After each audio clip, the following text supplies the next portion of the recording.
Hello, you're listening to the Nii Lamptey Show. My name is Joey, and I'm joined by Neil. Hello. By Paul. I love the fact we've got a camera and you still went to the person who's just taken the drink. This is how good we are. This is fantastic, isn't it? Full disclosure, and by Dom, of course. Hi, how's it going? So, full disclosure, 10 years in, this is our 11th year, I believe, that we've been going. It occurred to me that technology might have moved on ever so slightly since we started recording this, and a lot of the problems with getting this out regularly is that we have loads of technical issues. And when I looked at it, unsurprisingly, nobody in the world would be recording a podcast like we have been doing it for the last 10 years. But they would have done it first, but in the last 7 years or so, everyone has got a podcast. So we're now using some different software. We can all see each other, which has previously been a choice to not, which you can understand if any of you has ever seen us in real life. But that's not fair, actually, because Neil is gorgeous and Dom is presentable at worst. Paul looks like a Yeti. I'm here. It's nice to be able to see each other. It's quite disconcerting, which is why we've talked about it for longer than we need to. We owe everyone a season review, and we're going to do some season preview. So I wonder whether we do some of your sort of very quickly, because we're not going to be able to do this for 3 hours. But I don't know, Paul, whether we do some of your, can you remember off the top of your head some of your like end of season tweet that you do that says who was your player of the season, who was your doodah of the season? I mean, yeah, I suppose the easiest thing to do is who was your, I mean, we might as well do the three biggies. Who was the flop?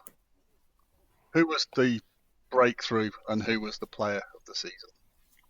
The easiest ones to go through. Okay. So, well, look, I think we do. Now you're. I can see you all, so I can go. I run the team meetings on a Monday morning. I sort of have a system. This is just really weird being able to see you all, and like the acknowledgement and everyone being happy. All right, so we'll start with Neil. Who was your flop of the season? I think we're all gonna say the same thing. Martin. Oh, Martin. Not as I necessarily expected too much from him, but you know, he gave precious little for most of the season. So yeah, it's that simple. I can't think of anybody else who I looked at last season and thought I expect way more from you. And you know, he's on decent money, isn't he? And yeah, he did very little for us, I thought. The only reason that Paul's asking this question, Paul's not going to choose Martin Waghorn. He's going to choose Godden.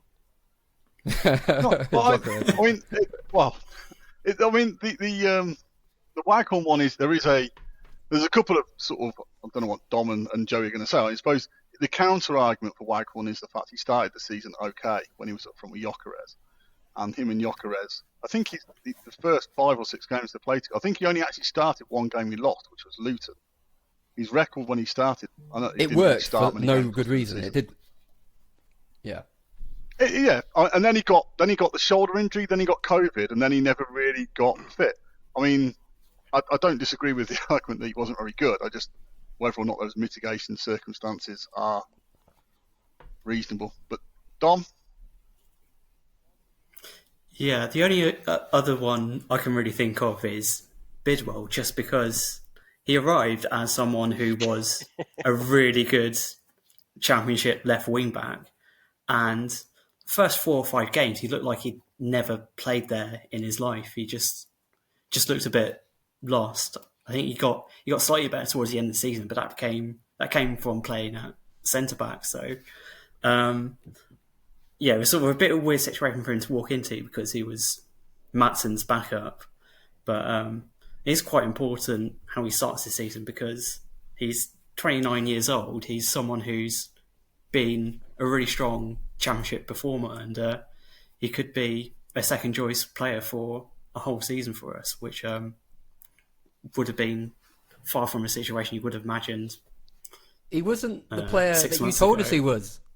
You said he was great at assists and great at crosses, and that wasn't him at all. Why? No, it just felt, it felt a lot like he just couldn't really find a way to get himself into games where for quite a lot of the time it just felt like he was nowhere near where he needed to be, where when we were getting forward he was about 10 yards back from where he should be, and when we were defending he was 10 yards ahead. So But Yeah. I also think Been very underwhelming. teams are systems, aren't they? And I think Russell Martin. So again, this is me talking completely out of turn because I don't know a lot. I get the impression, at the very least, that Russell Martin is very systemsy, and I think that's why Bidwell got shipped out, is because he wanted someone that operated in ever such a slightly different way. And I don't think it was about the quality, because that was why we all went so mad about Bidwell, was because all of the Swansea fans were saying this guy's, been one of our better players over the last 18 months or so. And for that same reason, I guess if you've come from a team where you're used to operating in the same way all the time for ages, and you know your teammates and you know who's going to do what and what you're meant to do, to be airlifted into another team must, even if you're a really good player, it must be difficult to adapt. I think sometimes, especially in January like that, or was it January? We can't sign anyone else. Yeah. I don't know whether sometimes like a player like that might come back at the end of the summer and be a lot better, or not be, because it might not be that. But I do think it must be difficult to try and, it's the same as like moving to another job, isn't it? Sometimes it might be hard. I think he just expected it, expected him to slot in. Just everything given the formation, everything, it just seemed to be the right fit, and yet, dynamic-wise, for whatever reason, while he might say his position, it didn't seem to be his position. And actually, I thought his better performances came when he was in the back three, kind of more defensively minded. He just didn't quite seem to have the same. Maybe we were just lucky with Maatsen and even Shipley and some of the players who played left, who actually linked up really nicely in attacking areas, where I just didn't think it just didn't slot in, and he had more. Seems to me he has more defensive capabilities than attacking from what I've seen so far. But maybe it'll get better. Can I round it off with a really, really controversial pick? Now, it's not my pick, but it's a point of conversation, possibly for the sake of almost being antagonistic for its own sake. I want to possibly nominate Dabo, who I think is a player that is like bang top of my list of favourite Cov players, and someone that I think is one of our very better players. And I think that, again, in the same way that we're talking about Bidwell having to contend with coming into a new team, is Dabo's had quite an injury hit spell. I just didn't. You will know better. You went to more games than I did. I was pretty consistently underwhelmed when he played. Is that unfair? He couldn't get going, could he? I think for some of it his fault and some of it not his fault. But I mean, the sendings off and just the rashness, and then obviously getting injured and stuff. He did find his way in a few games, but no, I think it's fair to say, we expect more from him. And I'm with you. I love him. I think the player that we know he can be, he's great. And yet, last season, for whatever reason, it didn't work for him. He just wasn't around the team enough to kind of gain that momentum. Yeah, and that's the thing, is that it's not to say that I thought he played badly last season. Actually, I thought he was perfectly fine. But for a player that I'm used to being at the very top level of what we do, I just felt like he didn't have the same impact last season. Obviously, lots of mitigating circumstances, but that's that. Paul, are you saying Waghorn or are you saying Godden? Or I'm saying Kane. I read something earlier that someone said Kane was amazing when he first joined, and I was like, just never bought the whole Kane thing. I always thought he was a bit rubbish. But how badly can your second choice right back flop? Well, again, it goes back to the Bidwell thing. I think the Bidwell thing is a marginal argument. It's a discussion. Basically, me and Pritchard had it quite a bit, where I'm sort of agree with Neil. You've signed a 28-year-old left wing back who's got 100, 200 appearances in the Championship. Yeah, he's moving clubs and he's moving city, but he's 28 and he never quite got going. And if he'd have been playing in a different system for a different type of club, Swansea play very similar to the way we did, and the fact he couldn't seem to slot in was really strange. Then with Kane, again, he's 28, 29, played 200 games in the Championship. I was expecting someone who would be instantly as good as Dabo, or at least more of a competition. I think the fact that we're trying to get rid of him, whatever the reasons are, I think just demonstrated the fact that he wasn't quite up to it. And I think obviously all those sort of things, we discuss these things a lot. I mean, it's the stats and all that sort of nonsense, and looking into maybe look into things to sort of back up your argument. But in his first 20 games, the only games that Kane won in the league were both against Peterborough. he played against anyone half decent, we tended to lose or draw. Now, I'm not putting that all down to Todd Kane, but I think that does tell a story that when he played, we didn't win as often. And on the Dabo thing, I think, unfortunately for Dabo, I think over the last 2 seasons, he's just not been fully fit, has he? And I agree with what was previously said about Dabo. I think he is a man who takes a while to get back to full fitness and gets back into the flow. But last season, he only played 26 games. The season before, so in his 2 championship seasons, he played 32 the season before. So he's missing quite a chunk of the. And if you want to throw someone else in there who I thought was crap last season, I'm going to throw Liam Kelly in as well. Who I know missed a lot of games through injury, but when he played, I know he made the assist against Bristol City. Well done, but he was also very shit in a lot of other games, and I personally would have let him go. Why are you saying well done like that? Because it's like, you can't take off Liam Kelly. He made that pass, and it's like, yeah, he's a professional footballer who made a pass. I don't even remember that pass. But you do this time and time again, right? One, you've imagined people saying you can't say that you can't slug off Liam Kelly. Secondly, only you have remembered this assist. I read Don might, but only you have remembered this assist. Goal. Which one was Nobody has said this at all. Winning. You're annoyed at something that people haven't said about an instance that nobody remembers. I could go on Twitter and confine you the people who pull out that pass against Bristol City. Oh, yeah. You could definitely go on Twitter and do that. Yeah, cool. I'll tell you what, now we can see each other. This feels so much like a work meeting. I just Paul is the boss. We're having an argument. No, there's no way. Paul isn't the boss here. Dom's agreed. But anyway, let's move on with our lives. Okay.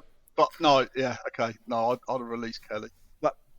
Well, I'll tell you what, look, I've got the agenda, right? So I think that makes me boss for a start. All right. Okay, Mr. Agenda. Next question. Next question. Who broke through last season? We'll start with Dom. Who was the person who sort of impressed you most last season and sort of really kicked on? I think, again, probably Neil's argument, there's probably only one answer, but here we go.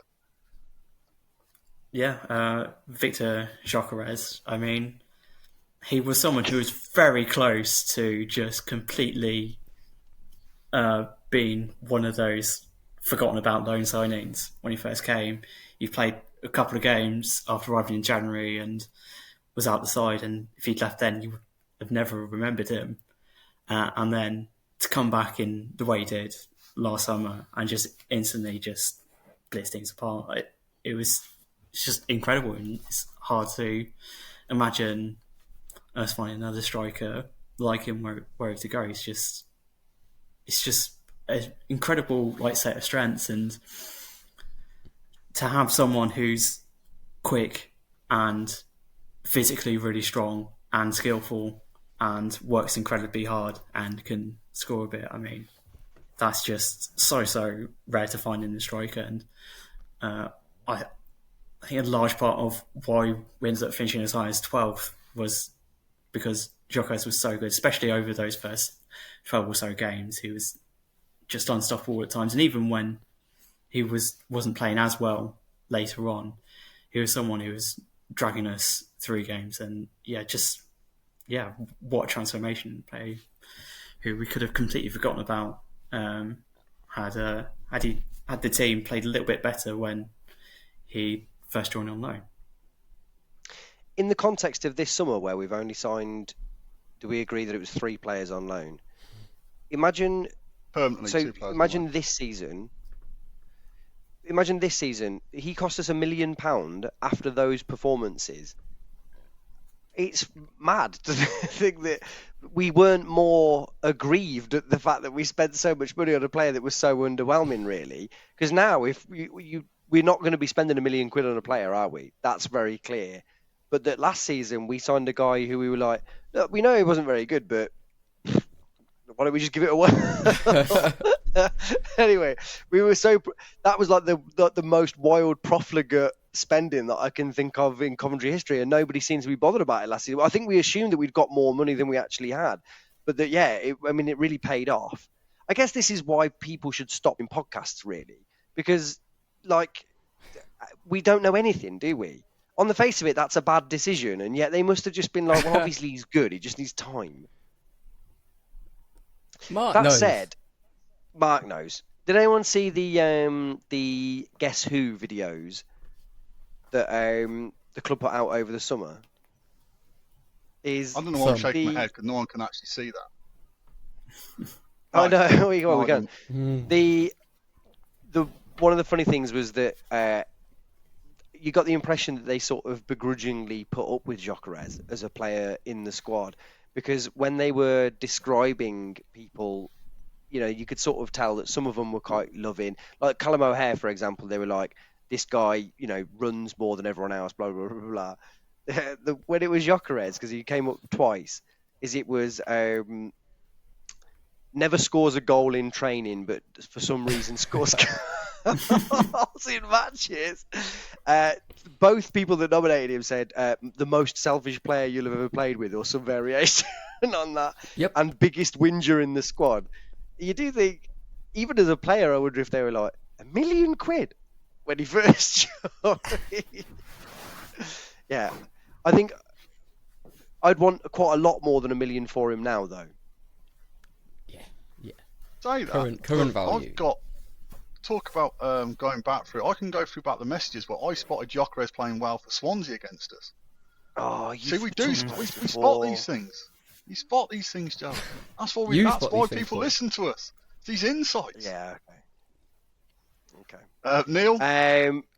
Unless Joey's going on. Yeah.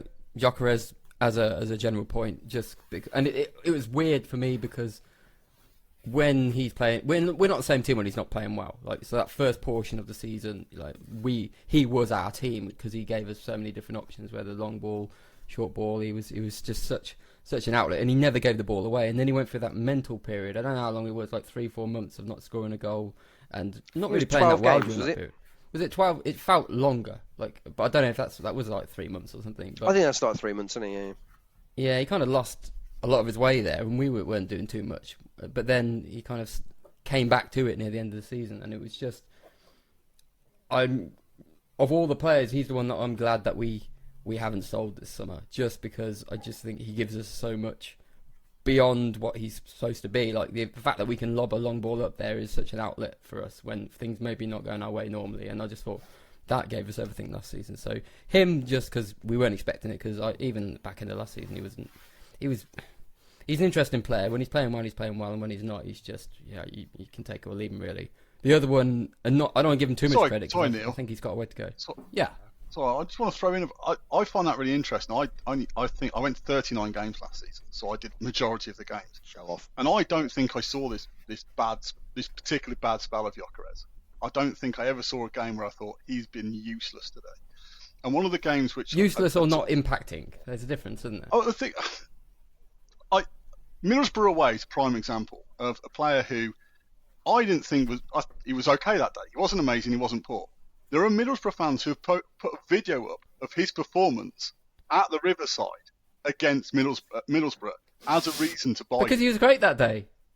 He was great. But the thing is, he had those games against other teams where he did everything right, and then he passed the ball to his teammate, and his teammate fucked up. And you could have made that video in quite a lot of games where... You said he wasn't anything special, I don't think it was amazing that day. When we were watching it live, you weren't like, oh, he's head and shoulders above everyone else. And you watched that video, and you're like, oh, yeah, I was there. That's the thing. That's what, said, maybe it's weird. Because you watched that, because I saw that performance so often that you sort of, in isolation, he was doing all that stuff, and you're watching it, and you're like, well, that's just Jacquez doing. That's what Jacquez has done in every game I see him. Ball goes to him, he goes wide left, he takes a couple of players on, he passes it to a teammate. And he did that so often, and it was like, that's just a Jacquez performance. But the thing is, it's like you'd pass it to someone like O'Hare, and the move would break down. And like the best performance he had last season was Sheffield United at home. He was amazing that day.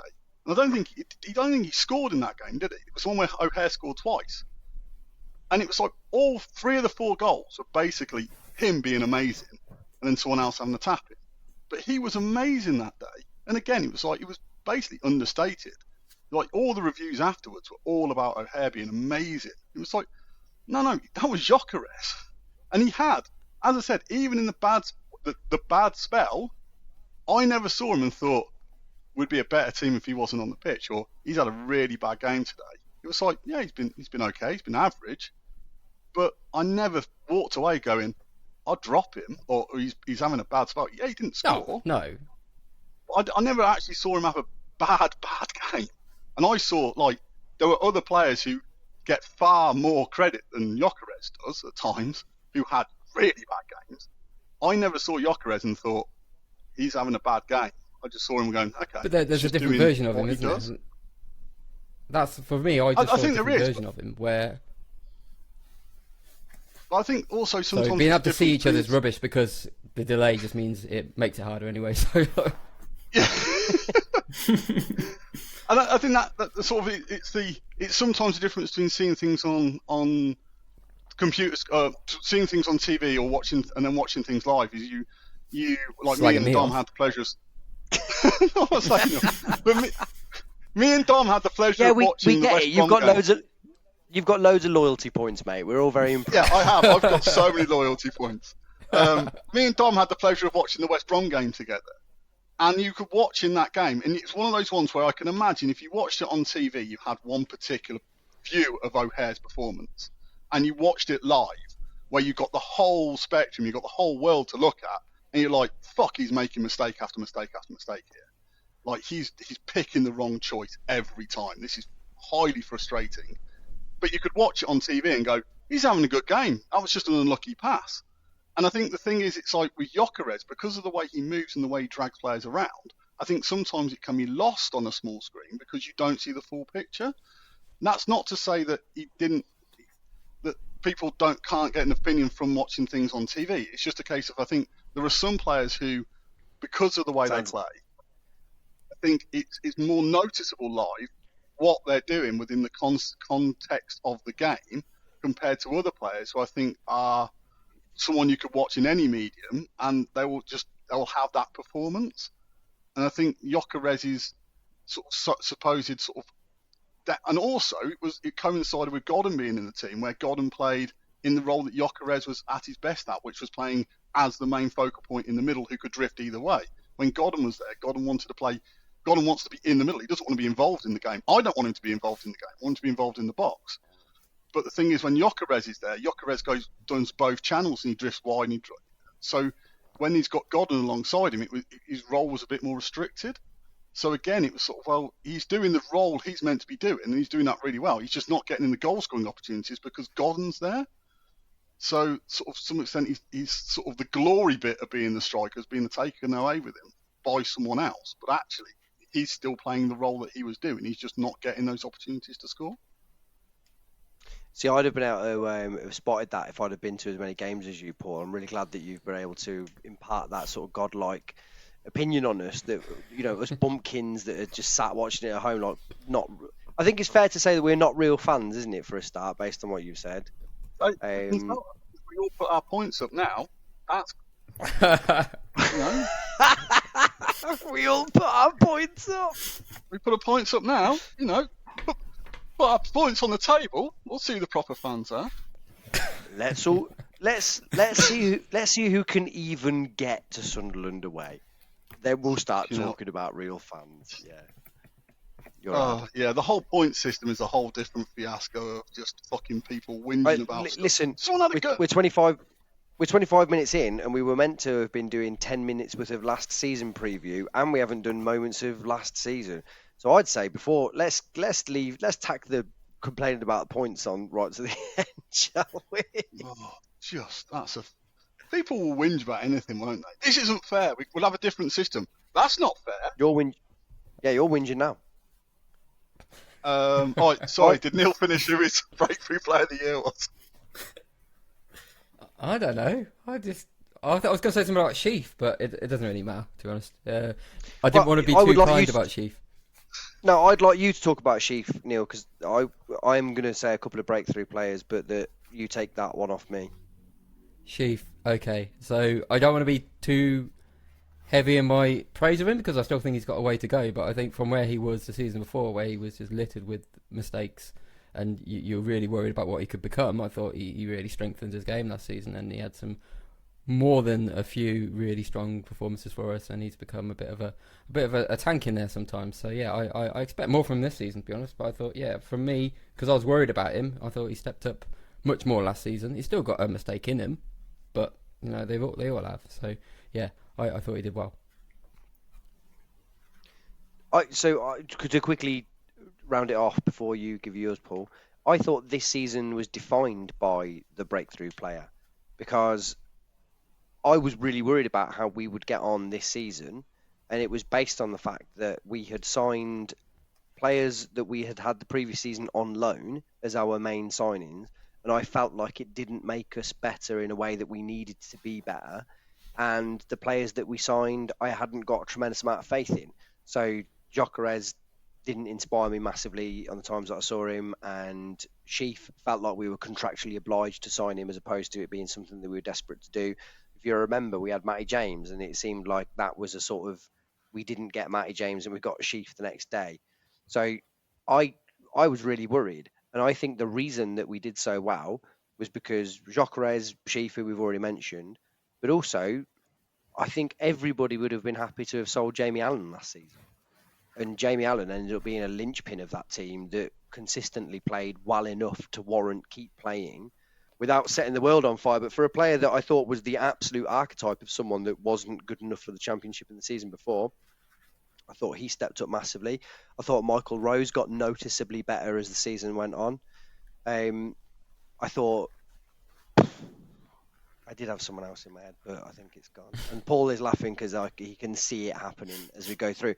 But I'm sure there are other examples of players who got better from one season to the next. And I think it was also typified by the people that have left this season and this summer now, because there were some players that didn't. And that as much as we all love Jordan Shipley and his story, there's a couple of players like that who didn't kick on in the same way, and they've gone. I think we all wanted more than anything else in the whole world for Julian Decosta to become a Coventry City first team regular, but that unfortunately it wasn't to be.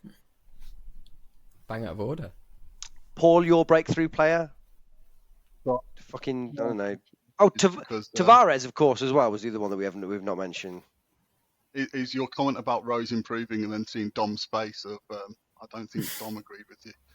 I'm not sure I agree with you either, but Dom's face really said it better than. Yeah, fair dues. I don't know.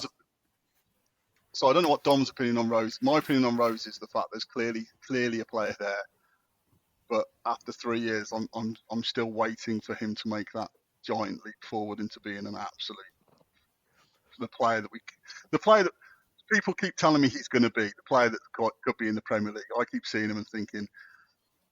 There was a spell towards the end of the season where we conceded about 3 or 4 goals, and all of them were due to the fact that Michael Rose just basically didn't have the gumption to be proactive, and he waited, and he let the attacker make a decision, and every time he did it, the attacker just sort of either shot and scored or created a goal, and there was the opportunity to him to actually just step forward and take the ball, and he just let the opposition get the ball, and then once you're on the back foot, once they've got the ball, then they've got a chance to score. And I just felt that he didn't really show me enough. I don't know what Dom thought. Yeah, I was pretty underwhelmed with him last season. I think the season before he'd had injury issues, so you couldn't really tell what that reflected on, like his ability at championship level. And there are some promising performances along the way last season where you think, okay, yeah, if you can keep that up consistently, you're a good championship player. But just a few too many moments where he just switches off a little bit. I remember the goal we conceded against Luton, I think, where it's just a goal kick which went straight over his head and let Adebayo in to score for them. And yeah, I just think because he's not someone who is particularly quick or particularly physically dominant, he needs to be really switched on to impose himself on the opposition, and he just hasn't been able to sustain that enough. And I think it's going to be interesting heading into this season where we've got really good competition at centre back. There is going to be one or two good centre backs who can't get into the team this season, and at the moment, Rose is going to have a bit of a job on to win his place in the side. Are you talking about that in terms of the current roster of players that we've got? You'll know. So I've not had a chance to read your season preview yet. But where do you stand on Panzo and Doyle then? I think that those two are going to compete for the left-sided spot, and I think that's a decent level of competition. I think ideally we would have a player coming in there who has a little bit more experience.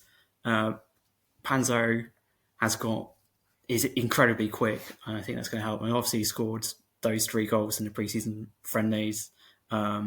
He's quite big as well. I'd like to see him in a championship match because we haven't really played anyone level high above us. And I wondered a little bit whether he's someone who's quick, who ends up having to bail himself out of situations.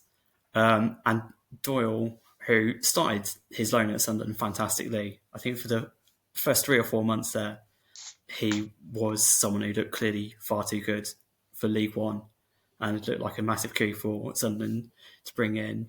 A little bit concerning that he doesn't seem to be particularly good in the air, but he's 18. I think he'll learn. But just like adding those 2 numbers in on the left means that one of Rose or Hyam is really going to have to work for their place in the side, probably on the right.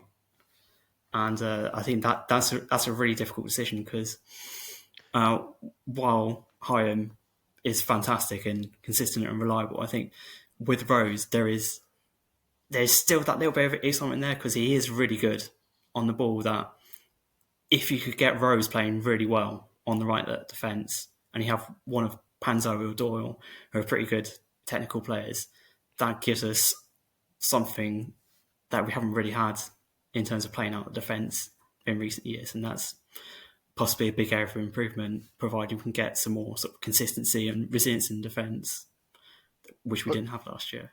Doesn't that mean you're playing McFadden in the centre of defence, which is just nonsense? I was about to say this, and then I realised that we're already half an hour in, and actually we could end up talking about this specifically for quite some time.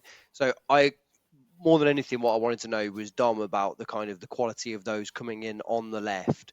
But yeah, I guess I also think that everybody would like to see one more centre back come in, and ideally someone that would play right through the middle.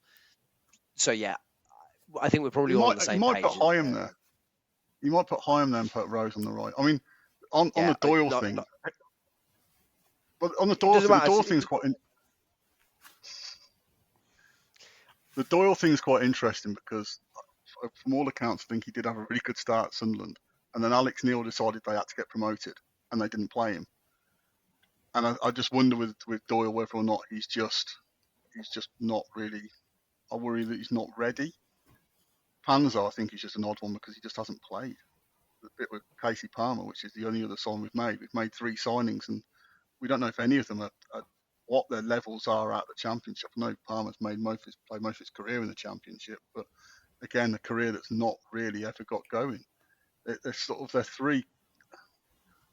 I know Joe wants to crack on with this, so I think we'll talk about everyone's Player of the Year in a minute because he's still here. Because it's going to be one of 3 players and they're all still here.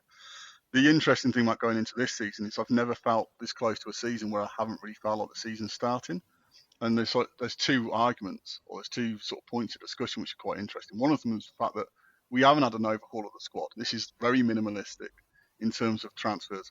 But again, one of the reasons for that is we didn't really lose anyone. Like the only first teamers we sort of lost were Maatsen and Jake Hart-Salter, who we've replaced Jake Hart-Salter with 2 defenders, and I'm assuming we're replacing Maatsen with the lad from Palace, who someone else will pronounce his name.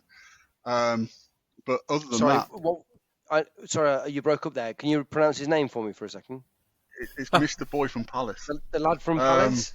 The lad from Palace. And, the only players... Who's that? Sorry, I've missed that. Who is it that we're signing from Palace? We've moved on from that, mate. Ian Dom, Wright. who is it that was signing from Palace?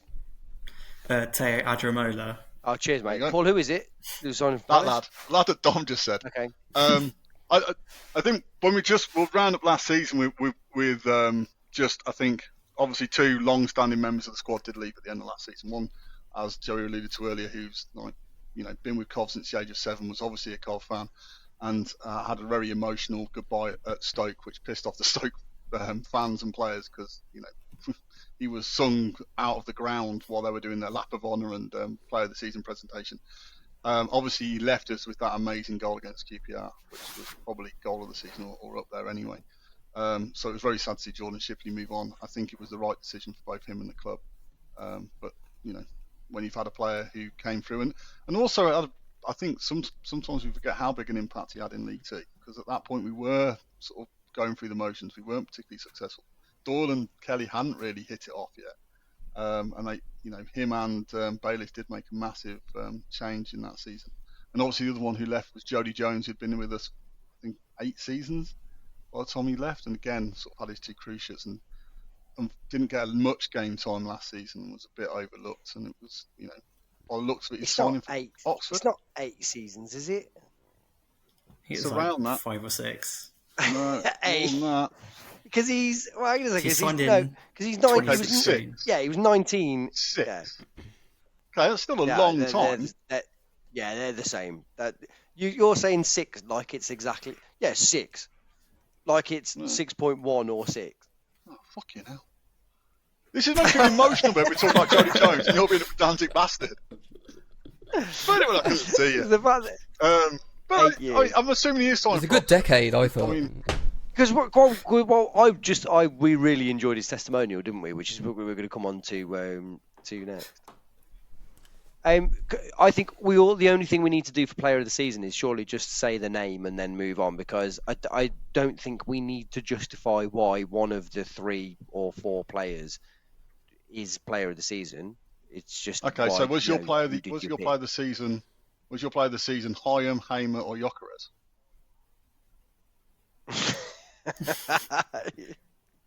Yeah, of course. Sure, it was one The of 3 3. names that everybody, the 3 I'm assuming names, it's one of the those 3 3. names that everybody would pick.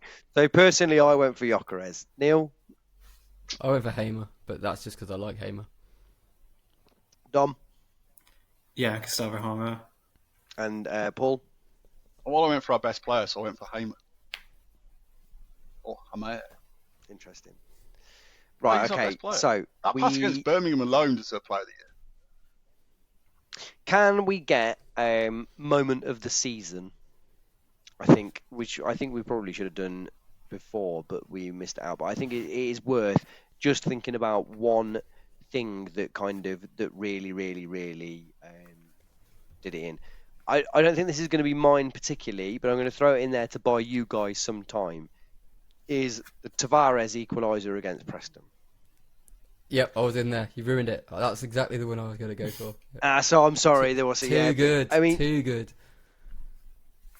just a little bit of delish in it is when a player that's so massively hyped and is a young player is coming through to it's a lovely bit of business in it. It was good for me because I'm usually watching the match and I want us to win always, regardless of the score or anything. And that was the one time I can only see us score an equalising goal and losing my shit out of happiness, even though we've only just equalised. I didn't care that they didn't get the ball out the net. Nothing like that. I didn't care. That goal, you just didn't expect it. Was it like 99 minutes or something stupid like that? Yeah, it was late. It was really late. That was just great. I think also for me, in terms of contenders, would be the Jordan Shipley goal that Paul talked about. It's really nice that that was in a season where it felt like he was going to be on the move for a player that's done so much for us and has meant so much to the fabric of our improvement. Is for him to have left this season with such a high watermark moment was really, really nice, I thought. Anybody else got anything specific in terms of moments?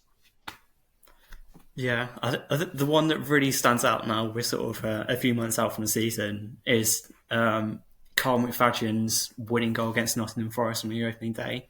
Beautiful. And it's sort of less about the goal itself and more about just that whole crescendo up to it where we're back at the Rico Arena and we're losing 1-0 to a team that brought a big away following, having a great day out, and there's a point in the second half where we go like, no, like as a fan base, we're going, no, we're not having this.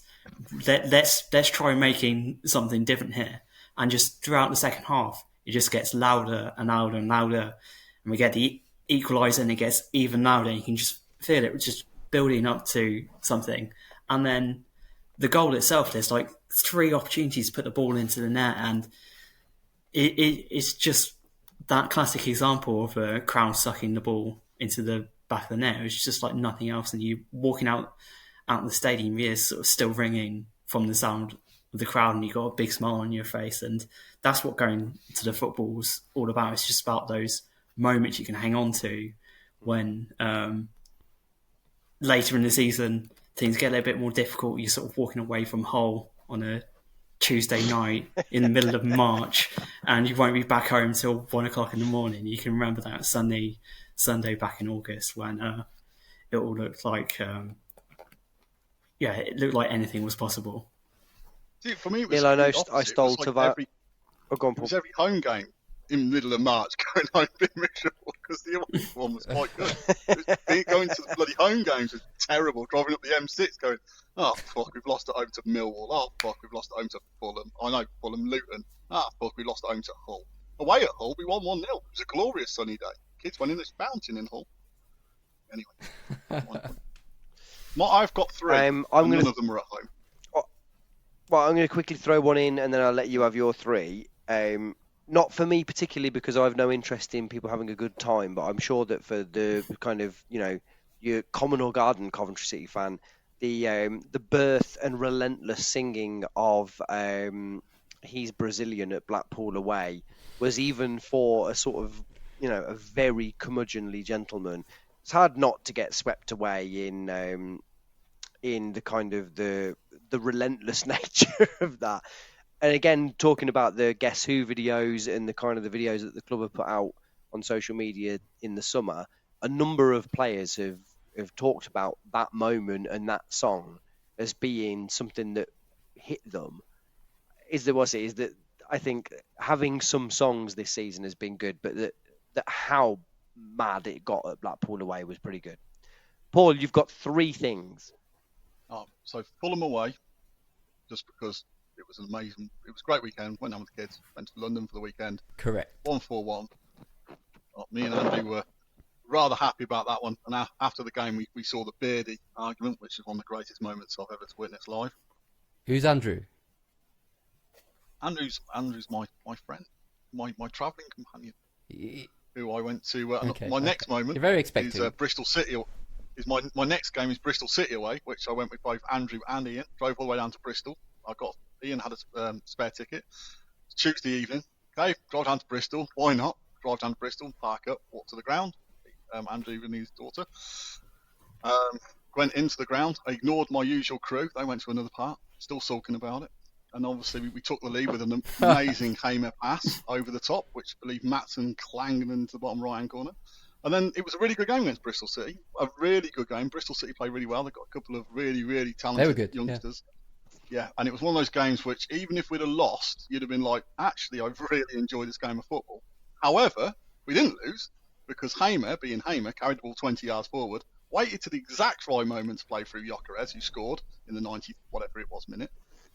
So that was pretty amazing. And my moment of the season was being 2-0 down at St Andrews, my daughter's first ever proper away game. She's been to Accrington and Bury, but they're not proper away games. Proper away games is when the guy in front of you spends the entire game doing hand signals that not even I've ever seen before to Birmingham City. Being 2-0 down, turning to my daughter and going, it'll be all right, 2-2 by half-time. Us getting back to 2-2 by half-time with both goals scored by Ben Sheaf. And then, was it Michael Rose with a header? And then, obviously, the Callum O'Hare celebration was right in front of us. So having that experience being 2-0 down, I think, was it the first time we've come from 2 down to win by 2 goals since like 1950-something, according to Jim Brown. So an absolutely amazing turnaround in quite a dreadful game of football with 5 awful goals. But just, again, what Don was saying about what football's about, I was thinking about this earlier. sort of part of it is about going. One of the reasons I like supporting Cov is, like, I went to Wembley, my parents came and my children came because we're all Cov fans. And it's sort of having those sort of experiences with your family around you, or your daughter, and sort of makes it slightly more special because she still talks about it. She still had a massive grin on her face for the next week. So it was one of those games which the game of football was almost inconsequential to what was going on around it. But it was just an amazing turnaround and sort of shows where we're at to sort of be 2-0 How down, did we but not finish even 12th? be consulate. Because we played lots of games at home which we lost against Hull. We weren't very good. Yeah, I can totally see how we finished 12th. I think we were just, we. Furious I think we should be. I think we should be really grateful overall because I think that's probably where we deserve to finish, and we've been finishing like 18th in League One for the last 10 years. we've not pumped a load of money in to sort it, and we've not. But do you know what I mean? we were There's not been some magic one. I don't know how good we were. We were good at times. Ask Fulham. Ask David at Mencap how good we are. Like we were fucking brilliant. But we were good. We were good on occasion, and I sort of think. Yeah, I think that's okay. Like I think that's fine. Like I more think I'm just so grateful that we're not so tragically awful consistently. And I agree with you. Equally we didn't.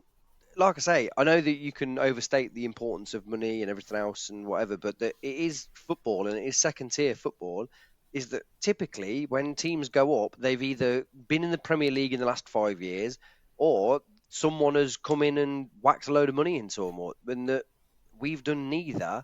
And we finished 12th last season, having been in League One 2 seasons ago. I don't think you can overstate how good a job is being done of running the club at the moment, as opposed to anybody saying that obviously the travesties of the past are still very clear in people's mind, which is absolutely fine. But the other thing I agree with you. I'd have loved to have seen us finish higher, but I think the other thing is it's almost difficult. It's difficult sometimes to comprehend how good we were and how bad we were, considering the amount of goals we scored late on, which were match winners. Which the Preston one you talked about earlier, the Blackburn one, which was that week or 2 weeks later. We scored so many goals in injury time. Hull away, Huddersfield away, where those goals are probably the difference between us finishing 18th and 12th. And it's one thing I think. Wasn't there a point in the season? Very quickly, sorry to interrupt you, because it's only a small point. Wasn't there a point in the season where we'd scored more goals in injury time than we had in the first half of games? Yeah, we barely scored. I think we only scored. So it's insane, in the then, first isn't it? Yeah.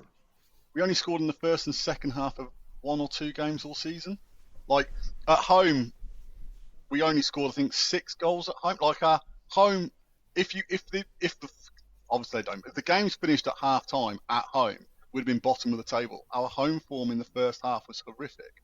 Our home form in the second half really improved, but in the first half, I think we were only leading 1 game at half time or something ridiculous like that. I'd have to look at the stats, but our home form at half time was really bad. We went on to sort of have but obviously we won the first 6 home games. We picked up less points in the final 19 home games than we did in the first 6. No, final 17 home games we did in the first 6. But again, it's sort of that form at the start which put us top against Peterborough, which was another glorious moment. Again, daughter's first Friday night game. That was an amazing game. But after that, it sort of went downhill at home, and it's one of the things I find quite interesting, and obviously discussing next season now, is the fact that I know you were talking about Jamie Allen earlier. We're still in the point where Jamie Allen's still quite a key first teamer, and I don't mind Jamie Allen, but also I don't think he's that great. And I think one thing I'm a bit surprised by is we've only really improved one player. And I know there's always the argument of like they're another season into the championship, and it's like, yeah, but players don't always improve year on year. We've watched enough players over the year to know that players plateau, and there's no obvious sign that players are going to get much better next season. It's like I think quite a few of them are going to just hit their level, and it's sort of I didn't because again sort of sorry before you butt in and sort of take on, which is fine, but I look around us and some of the teams who I consider us being in competition with, such as Stoke, seem to have brought in quite a few decent senior players, and clubs like Luton and Millwall We're not seem in to be competition moving with Stoke, forward. surely. Well, we finished above them last season, didn't we? Or equal points to them. Well, So we've got to be in competition with Stoke. but- They're at our level. Yeah, but we're in competition with every team that we're playing. But the Stoke are another example of a club that have got way more money than we have. Yeah, but the thing is, It depends on what you describe as competition. But We're obviously in competition. We're in competition with Norwich. We're in competition with No, who are but the thing squad is, from what League I mean by One. we're in We're not competition really. they were Stoke at the same massively level as us underperformed last season. and we over. But they underperformed and we overperformed. They thought they were going to get That's the playoffs fine. last season. That's fine, but at the end of last season, we were on the same sort of. The ability of both teams over a whole season seemed to indicate we're on about the same level. Otherwise, they would have finished 20 points beneath us. No. Whether or not we overperformed or underperformed, last season we performed at the same level. Otherwise, you wouldn't have been so close in the table. But I don't think. Yeah, Is but that I not a don't think thing, that though? means that we're. Is that I not don't a think that thing means where... that we're. Sorry, go on, Neil. Go on. No. Is you- that not a thing though? You can be better than the money that you spend suggests. Like that's possible, isn't it? I mean, they have got way more money than us. That's true. Yeah, of and course. by rights, we shouldn't be fighting with them. But for whatever reason, we may have potentially suddenly become a team which is as good as them. That's possible. Isn't But I it? don't think that means that. I don't think that means that if they then go and try and sort of rebalance the imbalance, if that makes any sense at all, by spending a load of money, that we also then just go, oh, it's fine, we're going to compete with them again next season. Like if they've gone and bought a load of players to try and sort of correct their own underperformance, and we haven't, is why would we automatically assume that we are going to compete with them again next season? Or we're going to. So they've tipped the scales, and we're going to want it more, or some sort of nebulous idea of like if we do, then fantastic, that would be brilliant. But I don't think we can just expect to compete with teams that have tried to then tip the balance in their favour. Surely. No, but my point is that the fact is that we obviously had weaknesses in our squad, which is why we finished 12th. We built on that squad? Is our squad No. fundamentally better than last season? And I agree with your point about Stoke I would having say lots no, of money. surely, That's yeah. fine. But the thing is, it's like I don't think in the modern era you need to spend. Yes, obviously at points you need to spend lots of money, but as you said, last season we signed Jacquez for £1 million. We haven't signed anyone for anything apart from maybe paying off a little bit of Casey Farmer's money at Bristol City. Contract. But as I said, Bristol City signing for £3 million. Technically, we've got a £3 million signing on a free. But there's also a reason he's a £3 million signing who Bristol have let go on a free. And I think technically, but that's what he is, isn't it? And the thing is, it's like we haven't. As I said, there is a legitimate argument for we still got O'Hare, we still got Heyman, we still got Jacquez. There is a legitimate argument of next season they're going to have one season left on their contract. So ultimately, unless one of them or all three of them sign new contracts, which is highly unlikely, we're going to have to sell all three of them next season anyway, because we're not going to let them all go on freeze, because that would be absolute madness. So basically, we're just deferring that issue for a year. So the thing is, we've got those three players who people believe can get us into the Premier League, which is fine. The thing is, you've got those three players, and then your backup strikers are Tyler Walker, Martin Waghorn, who I don't think Mark Robbins really wants here anymore. You've got potential that you could have Carl McFadden in defence. There is the potential that Ben Wilson's going to start in goal. So you don't have a top 10, top 6 championship side and three players who are going to get you in the Premier League. You have quite a few average championship players and three brilliant ones, or two brilliant ones, and Hyam. Yeah, but I've totally lost your point. You were saying a minute ago that we should be competing with Stoke. No, sorry. I'm saying that we were in the same position that Stoke finished last season. Now, to move forward, to progress and get better, you need to bring in players and you need to develop the squad. Stoke have done that. Yes, they've got money to spend, but they've identified weaknesses in their squad and they've looked to improve it. My question is, have we done the same, or are we standing still? Now, there is an argument to say that we're standing still because, as you said earlier, last season we bought Jacquez for £1 million. This season we haven't done anything of the similar sort. But there is still the argument that you look at our squad is still very, very shallow. And we're 3 or 4 injuries away from having quite a poor, in relative terms, side. And we're still talking about if Jacquez has the season he has last season. We all think he will do. But if he gets injured, or the worst thing that happens, if we sell Jacquez and Hamer on the last day of the transfer window, which is still a possibility, because they were the two players who really changed from being an average side to a top 12 side. If we lost Hamer and Jacquez at the end of the transfer window and didn't bring anyone in, then we've got quite a weak squad. Now, I'm not saying that's going to happen, but we also know that that sort of shit happens to clubs like us, because someone will come in and they'll finally bid the 17 million that we want for Jacquez. I feel like you don't know what your point was there, and so you just thought, as long as I just keep saying Cov-related words, no, my eventually point is, then, like, my point is, bamboozle us to such an extent that you are said that we'll all just sort of go, okay. My well, point we need is, to we move on haven't now. strengthened the squad. My point is, we haven't strengthened the squad in the areas we clearly needed to strengthen. So we're no better than we were last season. However, we've kept the three players we all wanted to keep. We haven't built players around. We haven't got in the quality around them. And if we lose them, then our squad is quite weak. That's my point. And my point is, it's like, if we sell them next season, which we're going to have to, we're not going to get the same money, but we're still going to have to sell them. So why don't we sell one of them now and use that money and improve the whole quality of the squad? So you don't have to rely on Jamie Allen. You don't have to start the season with Carl McFadden at centre-half. Your actual squad, the whole gravity of it is moved up a level, as opposed to having these players who you're hoping to build everything around. Honest to God, I imagine being AD of Ivash, right, and watching, like, listening to this and thinking, why does this cunt...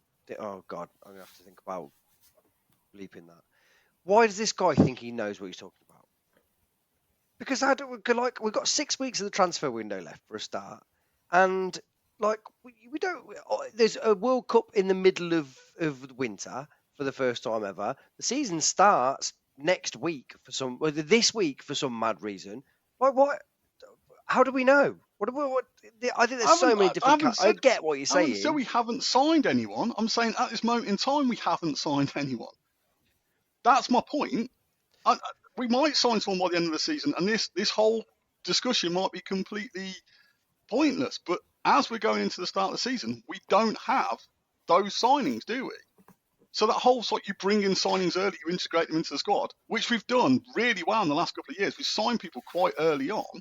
This season, we haven't signed. We've signed 3 players. We're not even sure if any of them. Well, one of them is going to be first choice. The other ones we don't know anything about. But as I said, they're not even seasoned pros who have got lots of experience, which again is something they've sort of done since we're in the Championship. Talk about Bidwell and Kane and more. They've signed established Championship players. We haven't even done that this summer, unless Dom could prove me wrong and say no, Casey Palmer is an established Championship player, but Panzo's been to basically France, and Forest used him once last season. Panzo's got 3 goals in 2 games, Paul. Come on, we know. Why are we doubting Panzo? Why are we not all on the Panzo train at this point? Dom, Palmer. Yeah, it is a gamble of a signing. I think. Sorry, I'm laughing because I'm laughing. You carry on in a second, Dom. I apologise. It's the fact that you are like a performing monkey that Paul has dragged out there. Dom, you talk about Palmer to prove my point now.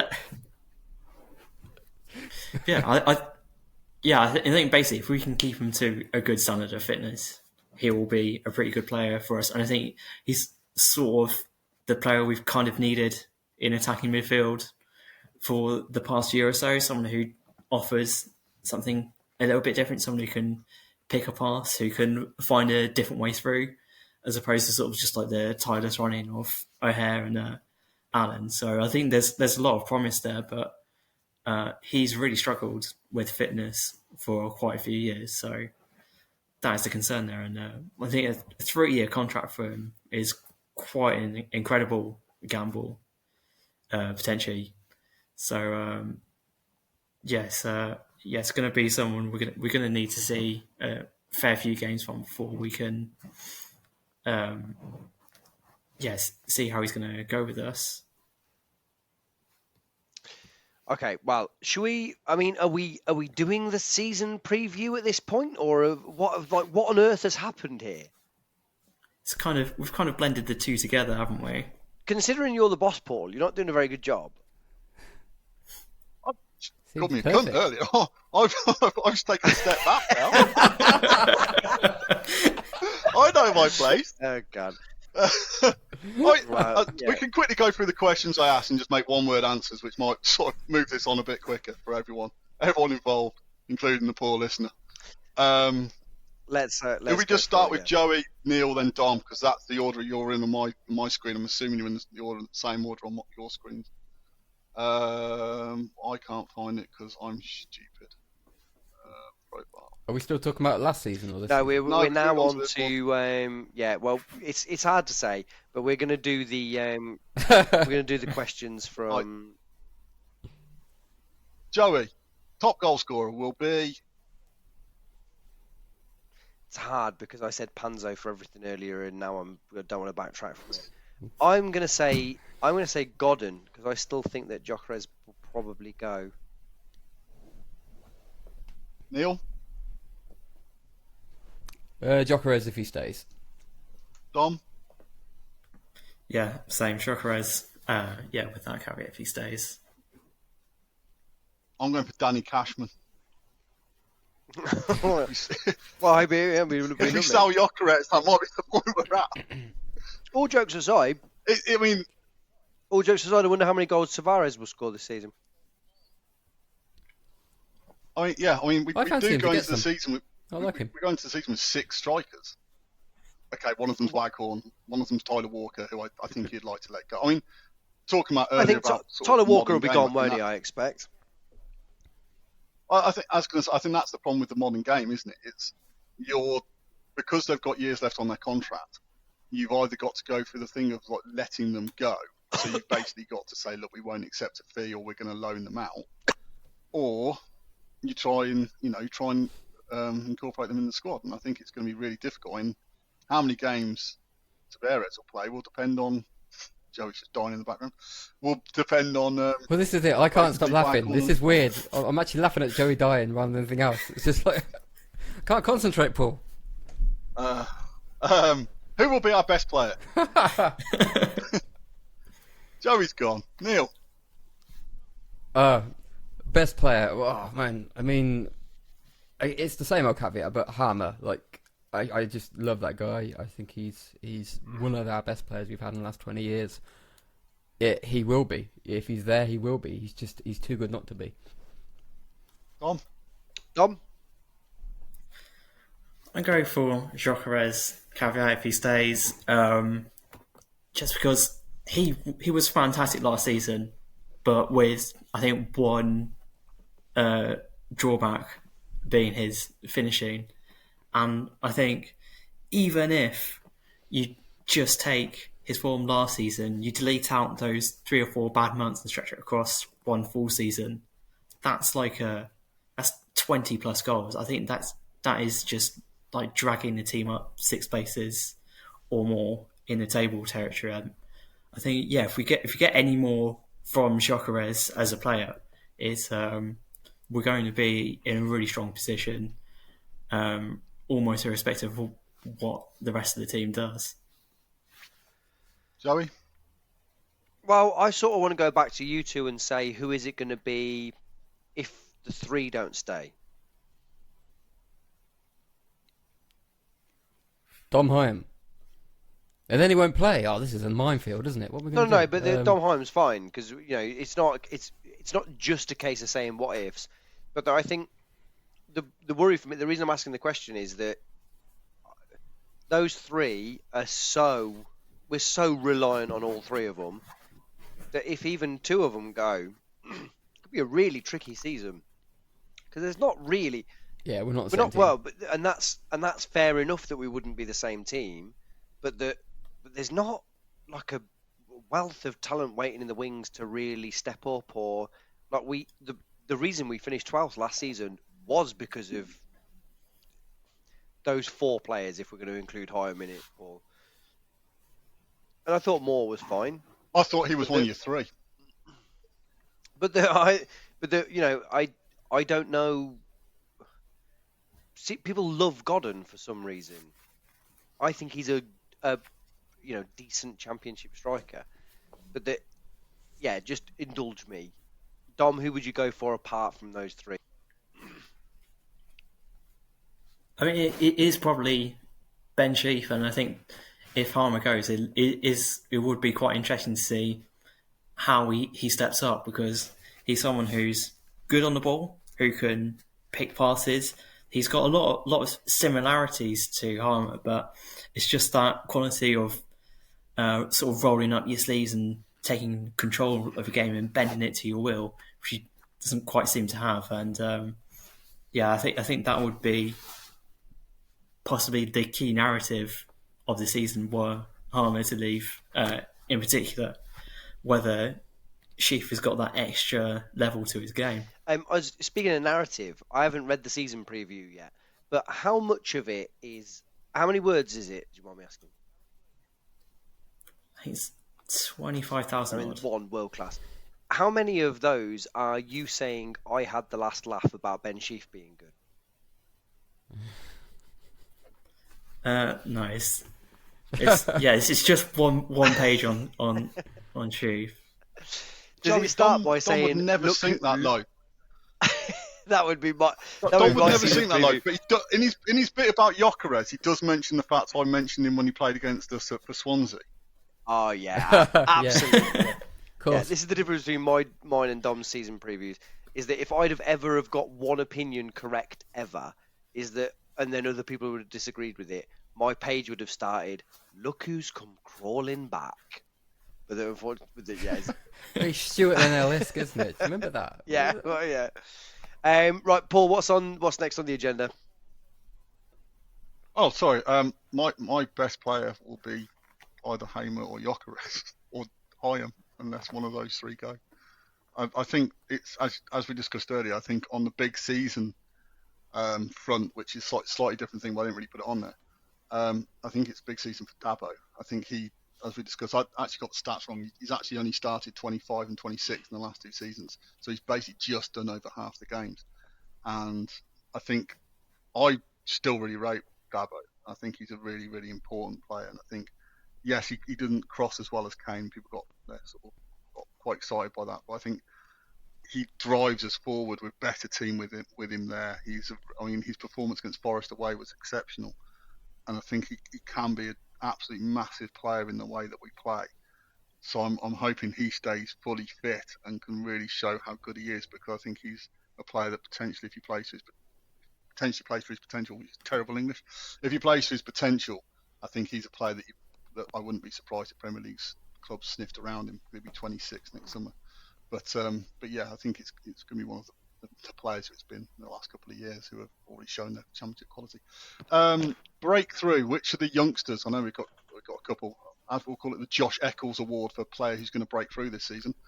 Will it be Josh Eccles, or will it be one of the other ones? Dom? Yeah, I'm really hoping this is going to be #Eccles season, just because the past two seasons, I think whenever he's played, he's looked like someone who has basically been ready to be a regular first team player, and it's just been those injuries which have held him back and have been so unfortunate. He was so dismayed on the final day of last season when he picked up a knock, and I thought, that's another setback for him. But he's managed to return for pre-season.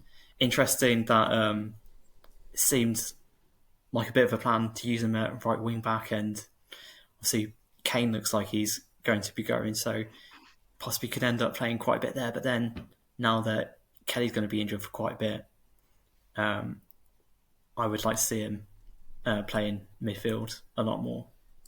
So yeah, he's someone I'm really looking forward to seeing a lot more of, hopefully this season. Neil? Yep, same. Eccles. It's about time. He's 22, isn't it? So he's due. It's that big season category, like you say. And I wouldn't mind actually seeing him as an option on the right. I think when I have seen him on the right, he's got a really good stride about him. His Southampton performance was brilliant, I thought. So yeah, more of the same from him, I think. And if he can just keep himself fit, and he'll be a really good option for us. So yeah, good luck to the lad. we've got a handful coming through, haven't we? So Burrows, I think, has played a reasonable amount in pre-season, and I think possibly down to a lack of options on the right-hand side. But I also gather that he's a very competent player. We've heard a lot about Josh Reid over the last 2 seasons or so that we've had him, but I haven't really seen a massive amount of him. So it'd be interesting to see what's going on there, especially with the lack of left wing back options that we've got. I think some of it will be a case of necessity rather than desire, because there's gaps in the squad. But then sometimes that's where the best players come from, innit? Or the best young players come from, because they've talked about it before. You never know. There's a huge gap between the players that look like they might be able to make the step up and then the players that do make the step up. I don't think anybody was absolutely thrilled with Leon Clark partnering Callum Wilson at Sixfields when the season started. But actually that turned out to be brilliant. It's hard to look past Eccles, as you two have talked about, because every time I see him I just think he looks like he's going to be great. Not even great. Great makes it sound like I think he's going to play in the Premier League. But you know what I mean? Like a good, solid, dependable, decent player. And it'd be lovely to see him have got past the injuries that he's had and make it. But none of us have talked about Tavares, which I guess is the kind of the popular one. But weirdly, and I don't know whether this is talking out of turn, I sort of think there's not as many coming through as we've heard about in the past.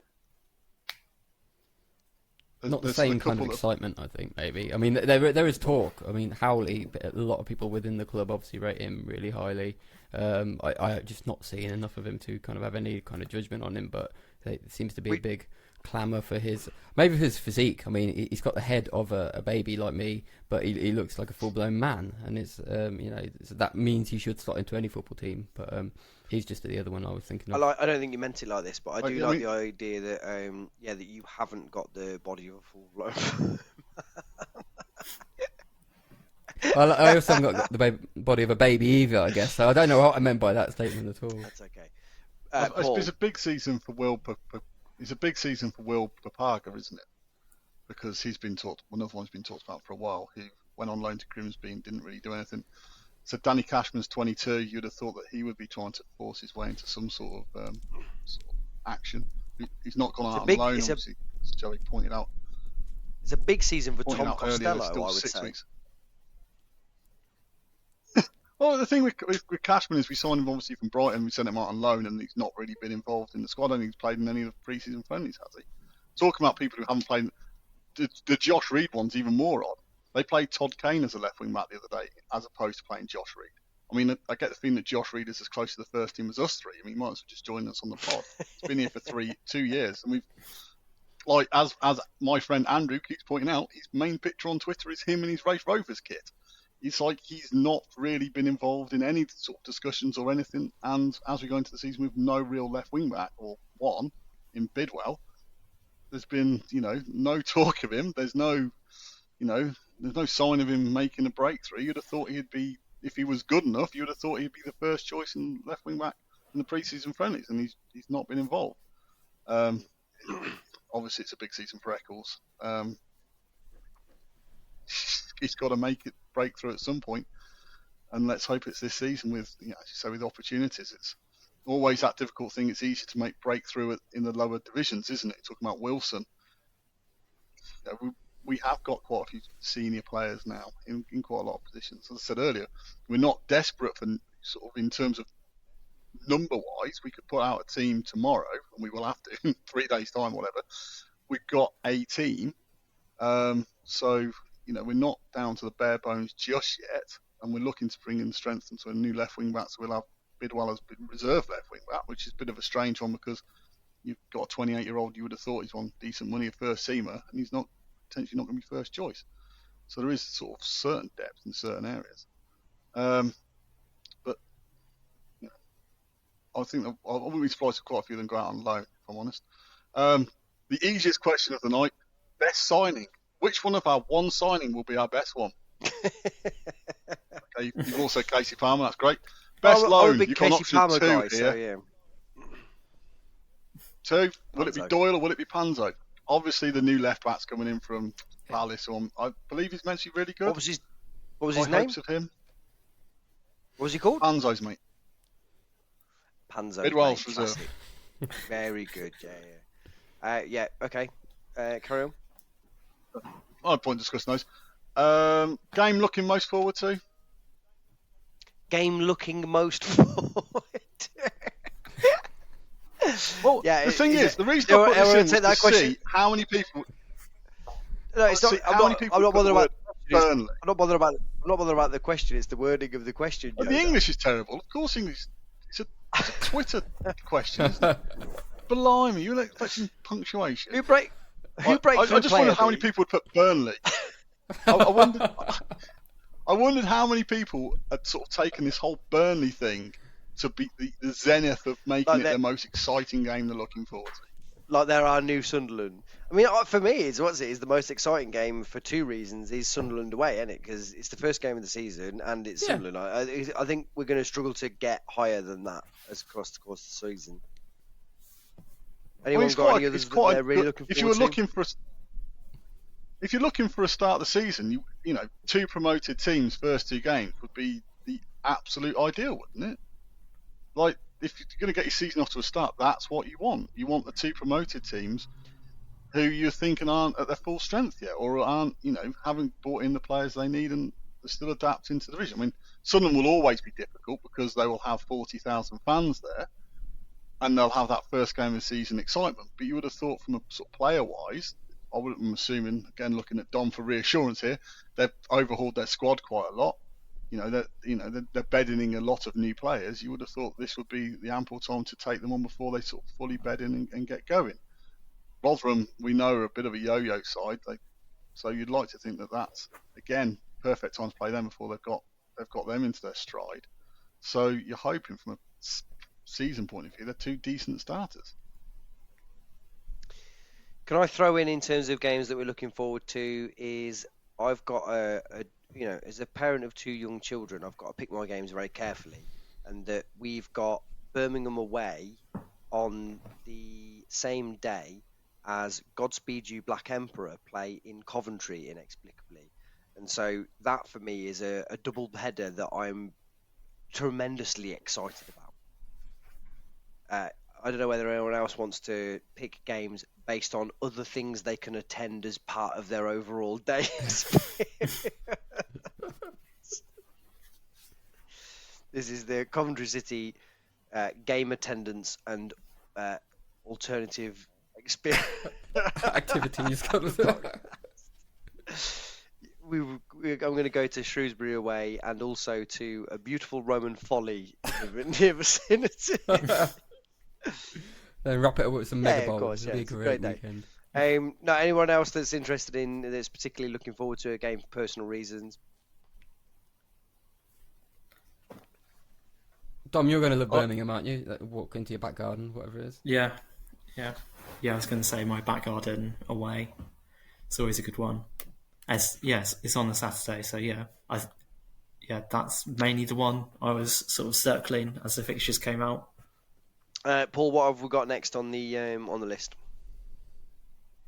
Player you think will be most improved, or who you're looking forward to making that step up to, in a Jamie Allen-esque way, of being someone you're not that bothered about, but hoping this will be the season where they really prove that they are either competent at this level or they'll be moving on to the next level. I have a strange one. Well, it might be strange. O'Hare, I think, from where he was last season, where he was doing lots and lots of good stuff, but everybody got pretty angry with his final bit. It's kind of make a break for him as well in terms of how I judge him. I just think this season he could maybe make that leap and suddenly start finishing off some of the moves and putting the ball through in the right place. So I don't know if he's going to do it or not, but maybe I hope he'll be the most improved, because if he is, then we've got a real player there. I think that's completely fair. Even if he hadn't. Sorry, I think I'm sure Joey's probably about to say the same thing. I think if it had gone to Burnley or stayed at Cov, I think this is the season he has to be a game winner. He has to be the match winner. He has to do it. He has to be the difference between us drawing and winning games. And I don't think he was enough last season for all of his other contributions and attributes. I think actual final third game changer, I think he lets himself down quite a lot. And when I think of the goals that we scored at the end of last season, such as I said, the one at Hamer against Bristol City, I'm so glad the ball was at Hamer's feet, because I don't think O'Hare would have made either the same choice or would have executed it as well. And there was quite a few goals last season which we scored where Hamer was involved, and you were like, I'm so glad that's Hamer, because Hamer will get the weight of that pass right. He'll wait the right moment and he'll actually execute it. And the flaw in O'Hare's game, which is why Burnley are looking at him and not a Premier League team, is that final, is, as Dom's put very eloquently in his pre-season review, is he gets overexcited when he's about to shoot. He also gets very overexcited when he's about to pass the ball through to it. And it's, if you watch Spider-Man 2, the one with Tobey Maguire, that's often seen as like someone going through adolescence where they shoot their bolt all the time. That's O'Hare. It's like, if he can calm down and mature, then he will be in the Premier League. The thing is, when you remember watching James Maddison at the age of 16, when we all fell in love with James Maddison was already making those passes. He was already doing all that stuff, and the rest of his game, the mature part of his game, had to be him bulking up, him learning how to play 90 minutes in a professional game. But that actual killer touch, that actual bit of final spider sense, Maddison had. And I know we're comparing someone with obviously a very top level player, but that's what some Cov fans think O'Hare is. And Spider-Man, who was a top level player in his own way. Some Cov fans probably would put sort of, O'Hare up there. And you remember what Maddison was like, and Maddison had all this. Like, Maddison had those bits. He needed to develop the rest of his skills. And you could see that as a 16, 17-year-old. And for O'Hare, it's whether or not you can develop what he doesn't have, or whether or not it's just inherent. And he's just at the top of his. He will get better in certain aspects, but he can't make that next step. Can someone say something here that isn't me? Because I feel like I've talked way too much on this podcast already. Open invitation. What's the next question, Paul? Well, no. So that I don't even mean. I mean about O'Hare specifically. Because I thought we'd done O'Hare. We have, but I just don't know whether that can go unchallenged. Right. So I'll jump in now and try and keep it as brief as I can possibly keep it.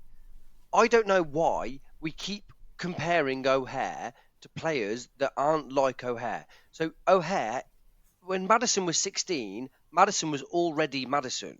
He didn't have to change what he did or how he played. He just had to bulk up and he had to play more games.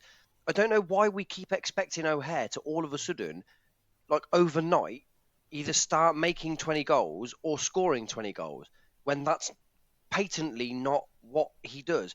What he does exceptionally well is put a lot of pressure on people and provide a lot of energy and create a lot of impetus. I don't know why the end game for all of us seems to be that he's all of a sudden going to be a player with loads of output. Why are we not talking about it in terms of, why don't we have a system which he could be a part of, where all of those things are supplemented by someone who stands close to him at all times, that has got a better use of the ball. So we play two attacking midfielders and one striker, and that happens pretty much all the time, and that we use his talents and we bolster them by putting someone next to him, rather than saying, I'll tell you what, it's going to be make or break for this season to see whether he can become an entirely different player.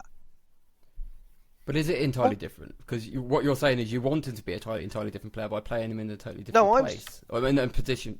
No, I'm saying two number 10s next to each other. He's one of them, and the player next to him is someone much more creative and much more dependably creative. Someone whose final ball, all the things that we think that O'Hare hasn't got and actually hasn't got, he stands next to him, and what O'Hare does is all of the brilliant stuff that we say that O'Hare does every week in, week out, and he just has to focus on that. And then when it comes to playing a final ball, his final ball is a 5-yard pass to someone who can actually do that stuff.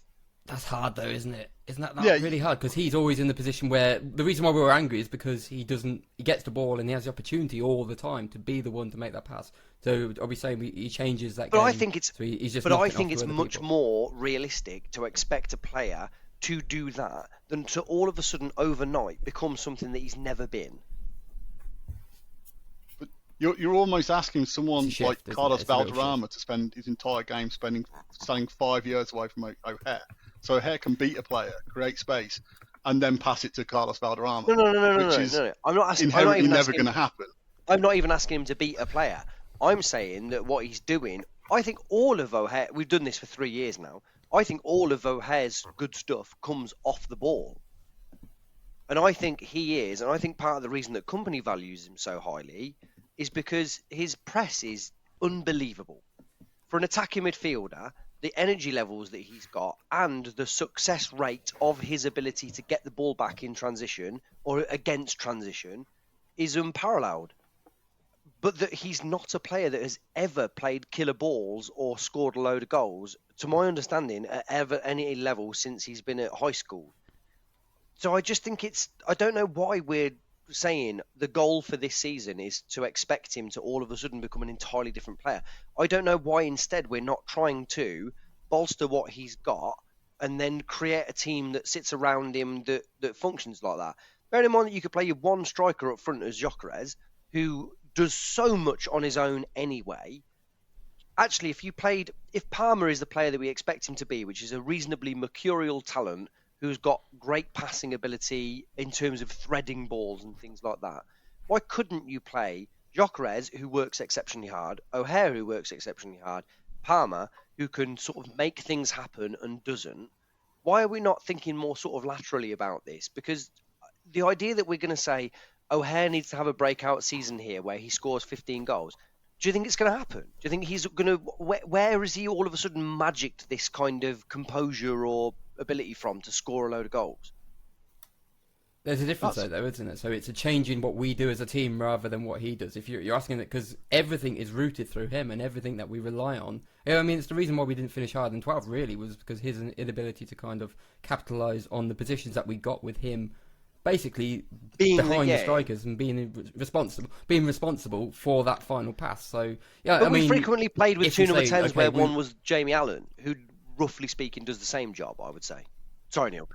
Yeah, and he didn't suit it either, though, did he? He didn't really suit it. He plays better when he sits deeper as well, doesn't he? So it's just a shift in how we play as a team, I think, then, isn't it? If we're saying O'Hare will never be any kind of a different player, he can't improve on that final element, you have to change quite heavily what we do as a team, I think, because everything was rooted through him last season. I don't know if we But can do you see it? Do you see him all of a sudden being someone that will score? I think in that position, he probably needs to score somewhere between 10 and 15 goals a season and possibly creates, I don't know, roughly the similar amount. Saka at Arsenal last season had a good season and scored 11 goals and created 9. That's a lot. That's 20 goal interventions that you would call it.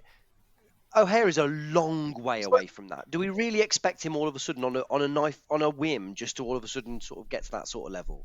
I'm more interested. If you look at the detail of what he does, though, doesn't he? Like, I'd like to know what Dom thinks. You're also asking. Before Dom speaks, I just got one thing to add. You're asking your number 10 not to be involved in playing the ball, which is fine if you've got Jacquez. If Jacquez isn't fit, I'm saying I don't you said expect his main him strengths to... are off the ball. Yeah, they are, yeah. But you said his main strength is off the ball. So Would you if disagree Jacquez with that? isn't there... I think his main attributes yes or no? Would you disagree when he's with got it or the not? ball. No, I think his main attributes is once he's won the ball back, he's releasing the ball quickly and moving. I think it is. It's sort of a little bit of A and a little bit of B. He's very good off the ball, but I think his first when he gets the ball, if he moves it quickly. Brilliant. I said have someone near to him that was better on the ball next to him. Well, but as I said, the goals I can think of that happened was he was playing basically in our half. So it was we scored one of the counter-attacking goals he scored quite early on, where he did a nice little flick out of his feet because he was in he could only do a 1-2. I think the thing is, it's like it works with Jacquez. If you suddenly got Waghorn, Taylor, or Tyler Walker, or Godden up front, you've suddenly got 2 of your front 3 who you don't want to touch the ball because you don't want Godden, Waghorn, or Taylor involved in the game. So you're asking, personally, if that's your take on O'Hare, I'd sell him and bring in someone who can do the job you want O'Hare to, you're not asking O'Hare to do. I'd rather sell O'Hare, bring in someone to do that role, and basically just get rid of O'Hare's role and just not bother having someone whose main attributes is running around like a Yorkshire Terrier. Dom, how do Being you honest. see Dom? how do you see O'Hare? Yeah, I see him as someone who is just so good at creating, like getting the team into dangerous areas. I don't think it's that far-fetched that he could add a significant number of goals to his game, because he is getting those areas, he is getting chances, he is in positions to have assists. I don't think it's massively far-fetched that something can click with him, whether it's just telling him to release the ball a little earlier, or try and advance it to the byline and cut it back, or take on shots a little earlier and stuff like that. I don't think it is a huge leap for him to become a lot more of an effective final or third player. I think the thing with O'Hare is this debate that we're having. This is what we were having 12 months ago, really, where he'd had a good season of looking like a promising championship player, getting some assists, and doing a lot of getting in the same areas. And I think that was my disappointment with him last season, was he was someone who was close to making that leap, but he kind of plateaued from that point onwards. And that's why I was sort of kind of pro selling him. If we could, out of the three, he would have been the one I would have liked to see him leave the most, because I think he's got the least improvement left in his game. He's the least impactful in my view. And I think he's someone who, if you gave us money, that we'd have the best chance of finding a replacement for. And I agree. I totally agree with you. I think that weirdly, there was a lot of hand rubbing on my part when I thought we were getting 10 million for him from Burnley. And actually, there was a huge amount of disappointment on my part when I realised that it was meant to be 6 million, and then we turned down 6 million, because actually I'm not convinced we couldn't do better with 6 million than we could with Callum O'Hare. Sorry. I think everyone agrees with you on that. As per usual, the Nii Lamptey Show is saying the things that other Cov fans don't like because they don't agree with us.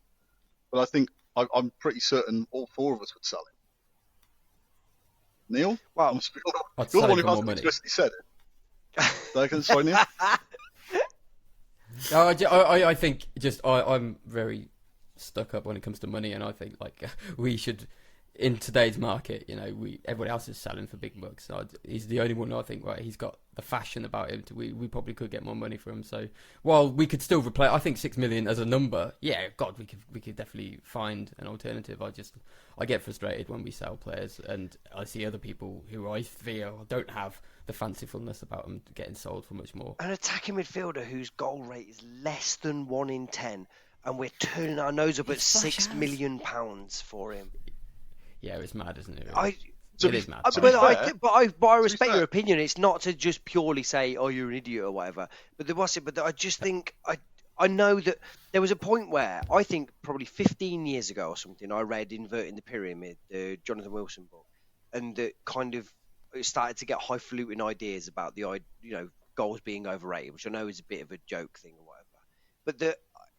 But nowadays, I do sort of think we have moved a little bit further away than we should have done about the idea of attacking players needing to have an impactful base. on scoring and creating goals. Because, I don't know, man, that's the way that we are set up is basically got two banks. And it's a bank of 3 up front and a bank of 7 at the back. And if you've got one player that isn't chipping in a lot of goals, you're dead. And I think O'Hare might be brilliant for someone else, but I don't know. For the way that we play at the minute, I don't see him all of a sudden just developing this killer instinct. But we've talked about this for way too long. I'd invite any final opinion so it doesn't make it look like I'm trying to have the last word. And then I think maybe we move on to either... Jesus, God knows where we are at this point. I'd like to put the case forward for the non-goal scoring number 10s, because I believe that Casey Palmer is a goal scoring number 10, or at least is a number 10. Goals per game in the league for Callum O'Hare is 0.1. Goals per game for Casey Palmer in the league is 0.1.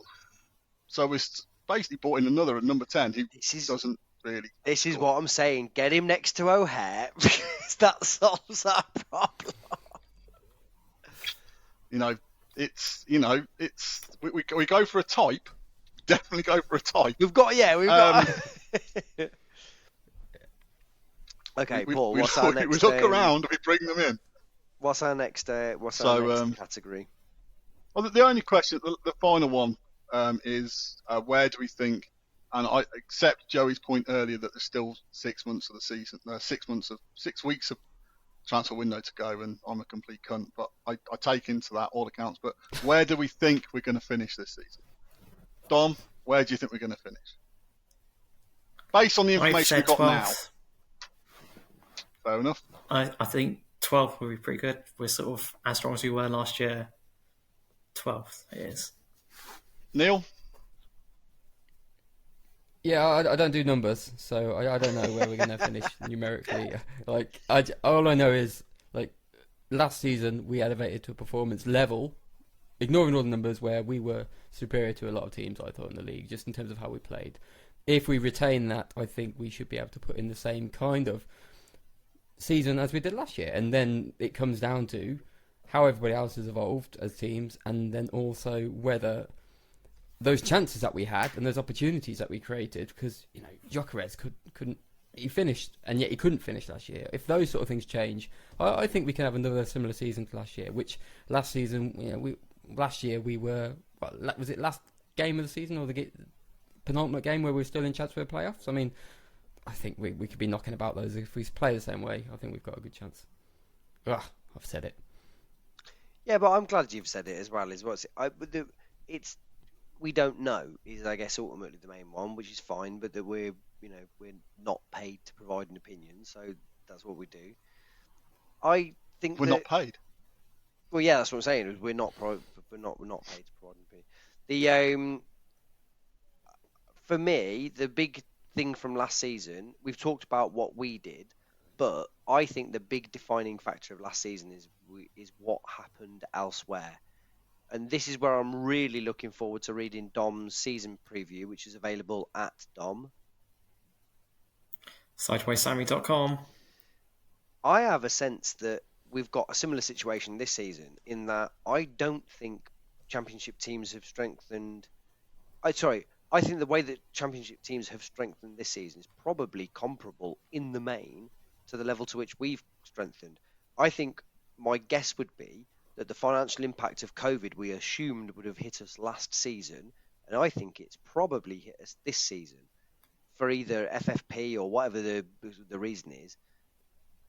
I haven't seen a huge number of championship signings, and I wonder to what level we look at how we've done our business.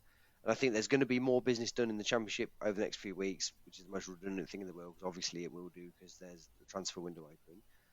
But I wonder actually whether our season will be defined by what happens elsewhere much more than it will be by what we have done. And I feel like we're quite stable financially, and I think we're quite well run in terms of our recruitment now. And there's a temptation for me to feel like we haven't moved forward terribly well. But again, I thought that last season, and that our strength is that we didn't go as far backwards as most of our competitors did. And so I think if we finished 12th this season, I'd be over the moon with it again.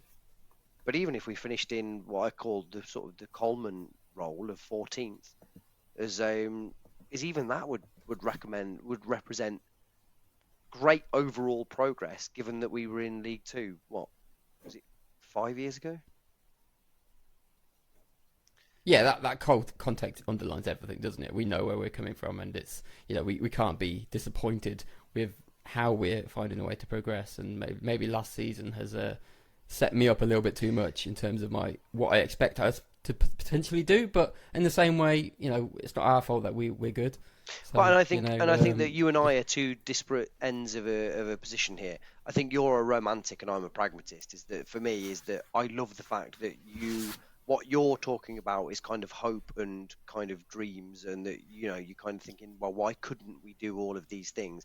And I always come at it from the point of, but if we just do this, then this represents a level of sort of economic or progress or whatever. But I sort of think that's good enough for me. I think if the club is a sustainable entity and continues to provide all of us with the kind of the social and whatever happiness that we need, then I'm happy. And I wouldn't say I'm a total romantic though. I mean, I still think I think a lot of it's born out of the fact that I genuinely think we're a good team. I don't think it's just we could do this because we've been on a nice momentum. We're good. But I watched us play loads of teams this year, and we're decent. I think you watched it, but I think it's romantic, not in the sense that you're ludicrous. I don't think it's like a kind of more that it's a sort of ambitious romanticism of kind of. I'll take that. I'll take that. Which I think is absolutely fair. Paul, where do you think we will finish this season? What I really need here is Paul to just go relegation, and then we'll be here for another half hour trying to work out why he's. I said I find it really odd that the season starts in 5 days' time, whatever. It just seems really I don't feel prepared, and I know that's basically because I'm missing the first 3 games. So the season doesn't really start for me until August when I actually start going to games. But I just feel like, as you said earlier, I don't think anyone's really ready. I think quite a lot of the Premier League clubs and all those transfers haven't really gone through. So it's a bit of an odd situation at the moment where nothing's really filtered down. There's quite a few teams such as Blackburn, who've still got the striker Diaz. I think we all expected Diaz. I think we all expected him to move on. And there's I think they brought in one player. They've got a new manager. There's sort of quite a few sort of interesting new managers, company at Burnley. I think it's going to be quite difficult. I think the 3 teams that got promoted, unlike last season where we sort of knew that Peterborough were likely to go down, and then Derby had an absolute sort of basket case. And let's not forget Derby ended up the season not that many points theoretically. Yeah, they would have been fine. Yeah, I think it's and Reading obviously had a points deduction. I think the Championship as a whole will be stronger than last season. I think there's no absolute basket case like there were last season. And it does slightly concern me that we couldn't work out how to win home games after sort of October. And as I said, for me, some of the areas that we needed to really strengthen, we haven't yet got players in. And I suppose the argument is that the players we really need to take us to the next level probably cost quite a bit more money, or they're more of the interesting loans. Again, I find it interesting that we've dabbled in the loan market, but when he's strengthening defence, we haven't dabbled in the loan market and gone for an attacking player from a Premier League club. We seem to be looking for defenders from Premier League clubs. I think that's quite interesting because, as Joey alluded to earlier, we defend with 7 players. We attack with 4. You really need one of those 4 to be exceptionally good. And last season we did have 2 attacking players who were exceptionally good in Hamer and Jacquez. And there is still that niggling concern in my head that with the World Cup coming up, if Jacquez scores 3 in the start of the season, that someone will pick him up because he's not going to go to the World Cup. They can take him in, they can integrate him, but also they know that he'll be flying over the Christmas period where other players will come back tired. And it's quite interesting. In the Guardian, they've got the season review and they've got who's going to the World Cup in each squad. And you look at clubs like Arsenal who are losing like 8, 9, 10 players. And you look at clubs like Villa who might only lose 2 or 3. So I think that it could be an interesting thing because from a Premier League point of view, 70 million for Jacquez is basically, if it doesn't work out, not a lot of money.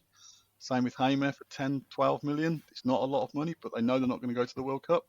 So I do still have this niggling concern that they will go, just because I think it makes sense for a Premiership time to sign them. I think it's sort of a sensible move for them. And I also wouldn't begrudge anyone, one of those 2 if they went to the Premier League, because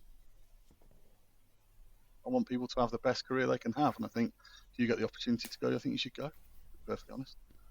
And I do, my concern is that we're not, as we've all said, you take those 2 out and we're relying on players. We're not, they're not. I don't think we get relegated if those two go. I just think it's not going to be as interesting. Sorry, Neil. No, my question's not even related anymore. So, Jacquez doesn't go to the World Cup. Is that because Sweden didn't make it? I missed that. Sweden didn't qualify, no. Which is, as I said, if Qualify. I was a Premier League club, I would be signing Jacquez because he scored 17 goals. He had a really good season, and he's not going. So he's going to be at my training ground for the month the World Cup's on, and also when all the players come back tired. If I was an Everton for 17 million, it's an easy decision because you've got him, you can integrate him, you can train him every day during the World Cup. And when players get back, like Liverpool are going to lose, 15, 20 players to the World Cup? It's that World Cup will throw a lot of things out, especially post-Christmas when all the players come back, having had that intense heat, and I think it's mentally draining as much as it's physically draining to play in the World Cup because you're in a hotel for a month, which is why England imploded a lot in the 90s and early noughties because they couldn't cope with that mental block of being in a hotel. And they're going to Qatar. There's going to be chuck all to do other than play football and sit in a hotel. I think for some of the players, it's going to absolutely be a mindfuck for them. And I think it will take some of them a while to get back from the World Cup and recover in that sense. So the more players you have at home who aren't going to the World Cup, I think could be a really strong point. I'd love to be in a hotel for a month with no kids and play football. Yeah, but you wouldn't be allowed to drink, Joey, because you're a professional athlete. I think that was it. I think actually these players need to grow up a little bit and realise that the common working man would love to play football and all right, fair enough. I think I think we've come to a close, have we? Should do, yep. Look at that time. I think it might be Doesn't one of Dom our have to do a match preview of Sunderland? Come on, Dom, tell us all about Sunderland. 15 minutes. Make it 2 hours. Okay. Sorry, can we quickly get a read on the pronunciation of preview there? Paul, of course, who was beamed down from Mars and is only using the English language for the first time today. Preview. Yeah, sorry, Dom. I sorry to interrupt you. Carry on with your preview. Okay, so yeah, try and be kind of brief here. So, personally, I think Sunderland away on the first game after they've been promoted is the last game we won on the first day of the season. Alex Neil arrived in January and he's lost just one game since then. And I just imagine how different a place Sunderland would be in now if they'd ended up appointing Roy Keane, which all their fans were absolutely desperate to see. And they were so angry about ending up with Alex Neil, a very competent, serious championship level manager. That's a bit of a sliding doors moment. But anything to watch Roy Keane take back over at Sunderland. I'm sure, Neil, you would have as well. Yeah, Alex Neil's very quickly whipped some organisation into Sunderland without having too many remarkable performances. Certainly, as they go up into the Championship, they became very solid at the back. You got players like Bailey Wright and Danny Bart, who are very experienced, tough defenders. They've added Daniel Ballard in, who was at Millwall last season as the Northern Ireland international. Very impressive signing. I think he possibly might miss this game. He's been their big summer signing, basically in defence. In midfield, they've got just a few sort of energetic players like Luke O'Nien and Jay Matete, and then they've got Alex Pritchard, who is their creative hub, and then there's quite a few players like Lyndon Gooch and Jack Clark and Patrick Roberts, who are just very quick wingers who can stretch the play. And then it's all in service basically at the moment. So Ross Stewart, who is their only striker, who is an absolute giant, bit of a confidence player in terms of finishing, but but there's a lot of rest in him making stuff. Like, we scored over 20 goals last season, which is considerably more in a season than he's ever really managed before. But he's a very good player, very hard-working, really good physical presence in the final third. I think Sunderland are going to need some backup to him in terms of goal scorers in case he struggles for confidence. But he is literally the only striker that they have. But I think we can expect Sunderland to be very resolute in the back, very competitive through the middle of the park, and there's some really good pace there in wide areas to provide the service for Ross Stewart to get on the end of the crosses. I think that's the main source of danger is sort of that counter-attacking approach that Sunderland going to adopt. Beautiful. Have we got a? I'm going to really put you on the spot here. Am I right in thinking that we've got a EFL game against someone immediately afterwards, or is that way into the deepest depths of middle August? God, it's the first round of League Cup, isn't it? Bristol City that we've got, yeah. And I'm not previewing the League Cup. It'll be 2 second string teams. What's the point? Anything's gonna happen. Okay, lovely. Right. For a minute, that was a big game, wasn't it? That was the Burnley at the start of the season window, because when we signed Casey Palmer, all the Bristol City fans told us it was a waste of space. So all the Cov fans got really grumpy with Bristol City. Bristol City were the Burnley at the start of the pre-season, before the Burnley at the end of the pre-season. And it will sure be someone else when they bid for one of our players next week. To what extent do we think that the reaction from opposition fans isn't reflective of how a player might do? Because I think of the two ends of the spectrum is that Swansea fans were holding a candlelight vigil for Bidwell leaving, and yet when we signed David McGoldrick on loan, their fans That's my reference, McGoldrick. We're telling us that we had signed the worst player possibly imaginable. It's almost like football fans, and especially football fans willing to espouse their opinions in public, don't know what they're talking about. Correct. Correct. First time ever. Yeah. Okay, I've no doubt that Casey Palmer will be amazing against Rotherham. He'll be unbelievable that day. Because you're on holiday. I'm on holiday, and I know that people will go, he was unbelievable against Rotherham, and I'll be like, yeah, I was in Portugal. Okay. Well, look, we will be espousing our very different opinions to those of which are not informed people, possibly as close to next week. We're trying to work out what we're going to do in terms of regularity with this, because we're conscious that the last couple of years, and it's my fault, have kind of been a bit infrequent. I think we're sort of roughly landing on once a month, but actually we might be able to do this a bit more frequently if it's as easy as this has been so far, assuming that what we have said and done tonight actually makes it to air, because this is the first time we've tried to do it this way. Has anyone got anything that they desperately need to get off their chest before we hit the 2-hour mark?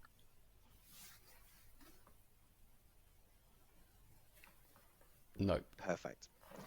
Dom, thank you so much. One last time for those people who had only got halfway through your URL before they lost the ability to hear you, where do we find your season preview? It's at sidewayssammy.com. All I've seen today on Twitter is people responding to you saying that it's the most comprehensive and interesting read that they have ever found. Not just within EFL football reporting or Cov journalism, but of anything ever. And so ever. I would... better than the Bible, the lot. Yeah. I would strongly recommend that you get on it. Paul, Neil, your notebook? Yep, that will be hopefully weekly. So that's my YouTube thingy where I just talk for 10 minutes about the things I want to talk about. Yep, so skybluesblog.co.uk throughout the season. Hopefully I can be relatively frequent with that. Paul, if we need acoustician services, where are we to go? I don't know, I've switched off now. Blimey, I'm doing this an hour and 50 minutes. I'm looking at the Daily Mail website. Come on, move it on. Bedtime. Sorry, You act like it's our fault, Paul. I was going to say you've talked for. I mean, between the pair of us, we've dominated. I would say an hour and 40 of it. I mean, even I've And I lost think interest most- in what I've got to say, let alone anyone else. And I would suggest that if we did a poll of who people wanted to hear, it would be Dom and Neil, and yet me and you insist on blah blah blah as I'm doing now. Well, they have their own outlets. That's what Neil admitted just now, that he has his own YouTube so he can talk what he wants to talk about. He doesn't come on here to talk about what he wants to talk about. He comes on here to listen to us two. No, he comes on here to talk about assuming. what he wants to talk about, and me and you end up railroading everybody. Just ignore him. Yeah. But at least we're big enough to admit that. Yeah, in every sense. It's especially with the cameras on. I love you, Paul. Obviously, are you going to say? Have you got anything at all to plug? I'll do this for you lot. I don't plug anything else. If I could clip, I could possibly, if we promoted this at all, I would clip you saying, I do this with you lot, and then I would say the Nii Lamptey Show, available monthly, and that would be us. Thank you, everyone. We will see you next week or next month. Bye-bye.